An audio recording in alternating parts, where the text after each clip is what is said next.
Assalamualaikum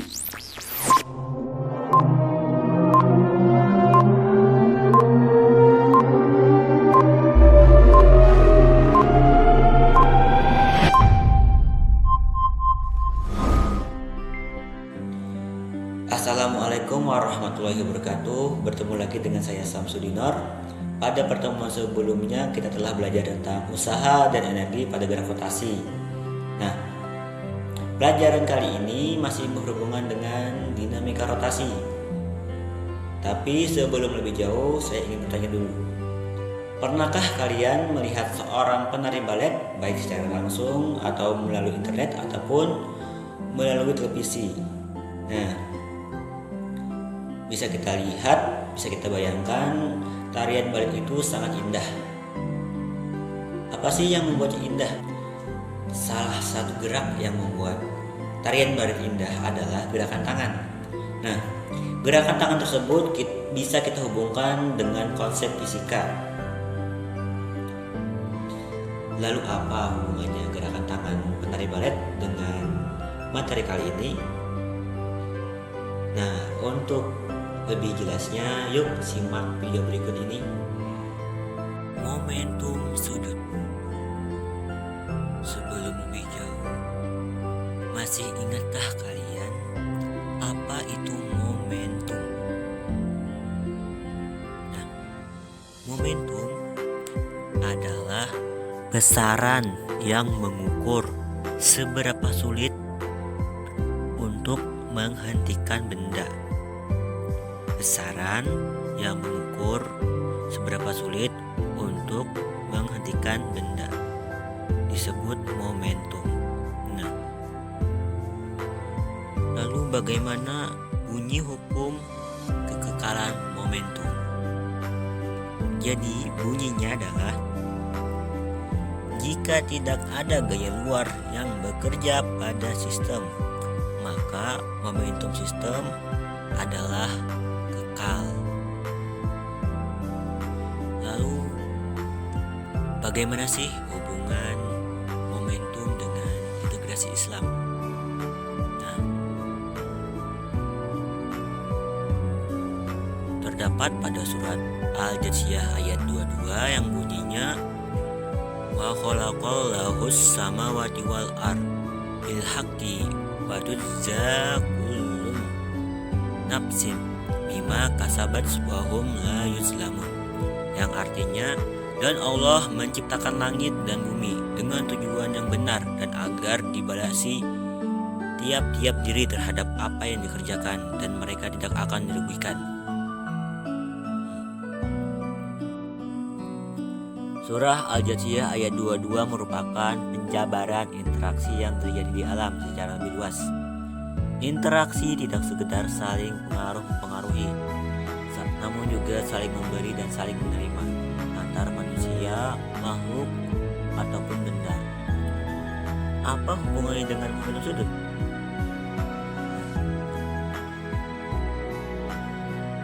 Momen inersia dikali dengan kecepatan sudut, maka terciptalah momentum sudut. Lalu bagaimana hubungannya dengan kehidupan? Bisa kita ilustrasikan dalam sebuah pertemanan atau persahabatan. Pastinya dalam sebuah pertemanan kita saling berinteraksi. Nah, interaksi yang baik juga akan menghasilkan pertemanan yang baik. Sebaliknya, interaksi yang buruk akan menghasilkan pertemanan yang buruk. Maka pandai-pandailah memilih teman, karena sering teman atau sahabat bisa membawa kita kepada kebahagiaan. Masih ingatkah kalian tentang konsep momentum linier?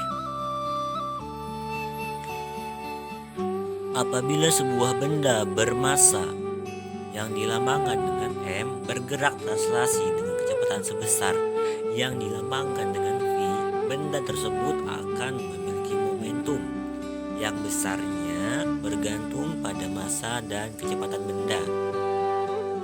Bentuk persamaannya adalah I sama dengan M kalikan dengan V, atau nilai momentum sama dengan massa dikalikan dengan kecepatan. Nah, dengan I sama dengan nilai momentum partikel linear dengan satuan kg/meter per second, M adalah massa partikel dengan satuan kilogram, V adalah nilai kecepatan linear partikel dengan satuan meter per second. Apakah benda yang bergerak rotasi juga mempunyai momentum? Nah, pada gerak rotasi, benda yang bergerak melingkar akan memiliki momentum sudut yang menentukan laju dan arah putarannya. Sedangkan untuk benda yang bergerak lurus akan memiliki momentum linear. Jadi momentum sudut dapat diartikan sebagai hasil kali antara momen inersia dengan kecepatan sudut.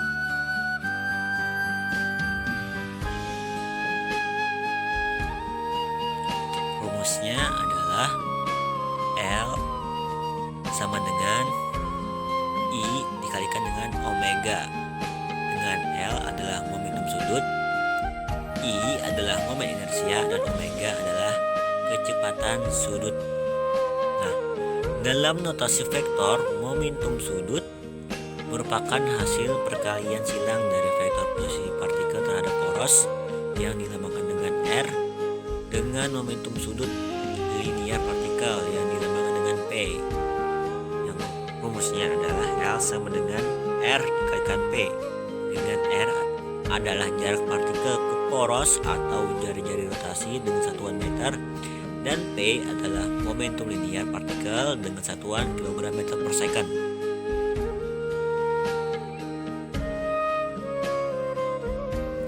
Momentum sudut L merupakan besaran vektor, sehingga selain memiliki nilai juga mempunyai arah. Arah momentum sudut dari semua benda gegar dapat ditentukan dengan tangan kanan. Menurut aturan tangan kanan, arah keempat jari menyatakan arah putaran atau rotasi, sedangkan arah ibu jari menunjukkan arah momentum sudut. Seperti kita lihat pada gambar di samping, putaran empat jari menyatakan arah atau omega, dan arah ibu jari menyatakan arah L atau momentum sudutnya. Momentum sudut dengan momen gaya. Ketika sebuah benda mengalami resultan gaya, maka benda tersebut akan mengalami perubahan momentum. Pada gerak translasi, laju perubahan momentum linear suatu benda sama dengan resultan gaya yang bekerja pada benda tersebut. Hal ini merupakan pernyataan lain dari hukum kedua Newton untuk gerak translasi. Sehingga secara matematis, bentuk persamaan hukum tersebut adalah F sama dengan dou pi per dou t. Karena P adalah nilai kecepatan linear dikalikan dengan massa, maka P sama dengan M dikalikan dengan V. Jadi dou dikalikan mv per dou t.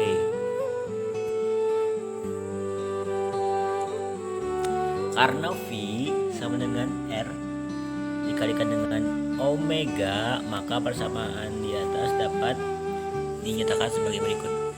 Nah, jadi F sama dengan dou dikalikan M dikalikan R dikalikan dengan omega dikalikan dengan dou T.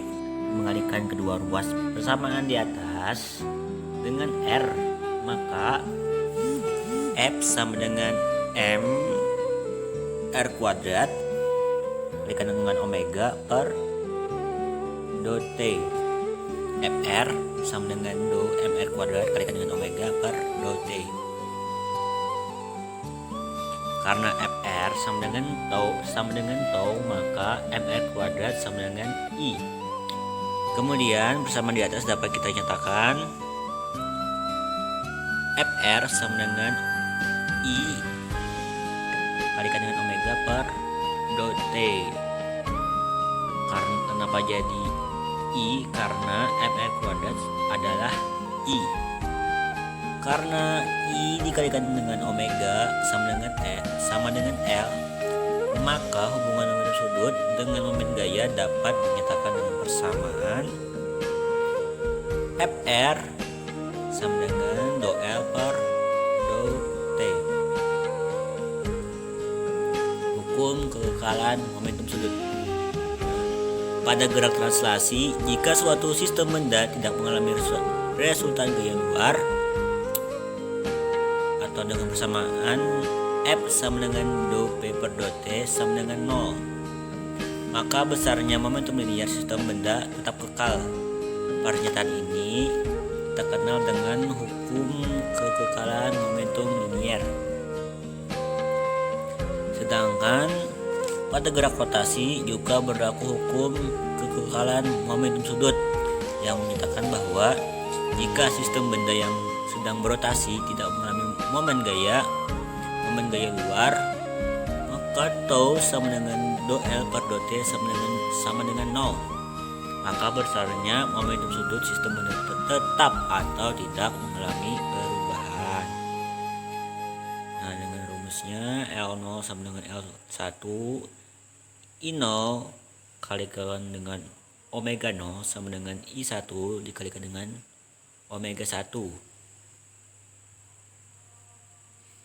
Nah, dengan L0 adalah momentum sudut awal dengan satuan kilogram meter kuadrat per second. L1 adalah momentum sudut akhir dengan satuan kilogram meter kuadrat per second, dan I0 adalah momen inersia. Omega 0 adalah kecepatan sudut awal dengan satuan radian per second. I1 adalah momen inersia akhir dan omega 1 adalah kecepatan sudut akhir.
Masuk ke contoh soal.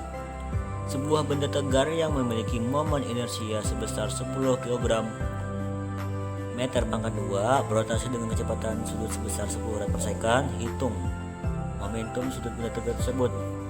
Diketahui momen inersianya adalah 10 kg meter kuadrat dan kecepatan sudutnya adalah 10 rad per second. Yang ditanya adalah momentum sudut atau L. Maka kita bisa menggunakan rumus L sama dengan I dikalikan dengan omega. Jadi 10 dikalikan 10 sama dengan 100 kg meter kuadrat per second. Nah, 2. Cakram A yang momen inersianya IA sama dengan 10 kg meter kuadrat berotasi pada kecepatan sudut sebesar 30 rad per second. Cakram B yang mula-mula diam momen inersianya adalah atau IB sama dengan 5 kg meter kuadrat digabungkan pada sumbu yang sama dengan cakram pertama. Tentukan besar kecepatan sudut kedua cakram tersebut setelah keduanya bergabung. Nah, diketahui IA-nya adalah 10 kg meter kuadrat, omega 0-nya adalah 30 per second, dan IB-nya adalah 5 kg meter kuadrat, dan ditanya adalah omega 1-nya. Nah, bisa kita lihat gambar cakramnya. Yang awal ini diketahui IA, lalu kita masukkan IB. Nah, jadi kita bisa menggunakan hukum kekalaman sudut, maka kecepatan sudut kedua cakram tersebut setelah bergabung adalah L0 sama dengan L1, I0 kalikan dengan omega 0 sama dengan I1 dikalikan dengan omega 1. Jadikan tadi diketahui IA dikalikan dengan I0. Untuk I1 nya ialah IA ditambah dengan IB dikalikan lagi dengan omega 1. Nah, jadi kita pindah ruas. W1 sama dengan IA dikalikan dengan W0, IA tambah IB. Jadi 10 kg dikalikan dengan 30 rad per second dibagi 10 kg meter kuadrat ditambah 5 kg meter kuadrat. 10 kalikan 30 adalah 4 rad. Terus 10 kalikan 10 tambah 5 ada 20. 400 bagi 20 sama dengan 20 rad per second. Jadi omega 1-nya adalah 20 rad per second. Nah, cukup dulu materi kita kali ini. Sebelum mengakhiri, saya ada pantun. Makan nasi uduk di atas papan yang dipenuhi cinta kasih. Hanya ini yang bisa saya sampaikan. Semoga berkenan dan terima kasih.